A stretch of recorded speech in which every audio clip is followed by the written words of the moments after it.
ಇತ್ತೀಚೆಗೆ ಸೋಷಿಯಲ್ ಮೀಡಿಯಾದಲ್ಲಿ ಮಾನಹಾನಿ ಮಾಡ್ತಿದ್ದಾರೆ, ಅಶ್ಲೀಲವಾಗಿ ಕಮೆಂಟ್ಗಳನ್ನ ಹಾಕ್ತಿದ್ದಾರೆ, ಸುಮ್ಮನೆ ಸೋಷಿಯಲ್ ಮೀಡಿಯಾವನ್ನ ಬೇರೆ ರೀತಿಯಲ್ಲಿ ಉಪಯೋಗಿಸ್ಕೊಳ್ತಾ ಇದ್ದಾರೆ ಅನ್ನೋ ಕಾರಣಕ್ಕೆ ಬಹುತೇಕರು ಪೊಲೀಸ್ ಠಾಣೆ ಮೆಟ್ಟಿಲು ಹತ್ತಿದ್ರು, ಪ್ರಕರಣ ದಾಖಲು ಮಾಡಿದ್ರು. ಬಟ್ ಇನ್ನು ಮುಂದೆ ಸೋಷಿಯಲ್ ಮೀಡಿಯಾದಲ್ಲಿ ಏನಾದರೂ ಕಮೆಂಟ್ಗಳಿರಬಹುದು, ಅಶ್ಲೀಲ ಪೋಸ್ಟ್ಗಳಿರಬಹುದು, ಈ ವಿಚಾರಕ್ಕೆ ಸಂಬಂಧಪಟ್ಟಂತೆ ಒಂದು ಪ್ರಕರಣ ದಾಖಲಾಗಬೇಕು ಅಂದ್ರೆ ಈ ಮಾರ್ಗಸೂಚಿಗಳನ್ನ ಅನುಸರಿಸಲೇಬೇಕು ಅಂತ ಬೆಂಗಳೂರು ಐಜಿಪಿ ಎಂ.ಎ. ಸಲೀಂ ಅವರು ಒಂದು ಸುತ್ತೋಲೆಯನ್ನ ಹೊರಡಿಸಿದ್ದಾರಂತೆ.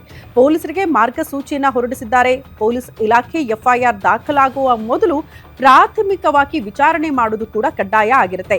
ಯಾಂತ್ರಿಕವಾಗಿ ತರಾತುರಿಯಲ್ಲಿ ಪ್ರಕರಣ ದಾಖಲು ಮಾಡಿಕೊಳ್ಳೋದು ಬೇಡ. ದೂರುದಾರರ ಅರ್ಹತೆಯನ್ನ ಕೂಡ ನೀವು ಪರಿಶೀಲನೆ ಮಾಡಬೇಕು. ವೈಯಕ್ತಿಕ ಮಾನಹಾನಿ ಪ್ರಕರಣಗಳಲ್ಲಿ ನೇರ ಎಫ್ಐಆರ್ನ ಅಗತ್ಯ ಕೂಡ ಇರೋದಿಲ್ಲ. ಮಾನಹಾನಿ ದೂರುಗಳಿಗೆ ಮ್ಯಾಜಿಸ್ಟ್ರೇಟ್ ಅನುಮತಿ ಕೂಡ ಕಡ್ಡಾಯವಾಗಿರುತ್ತಂತೆ.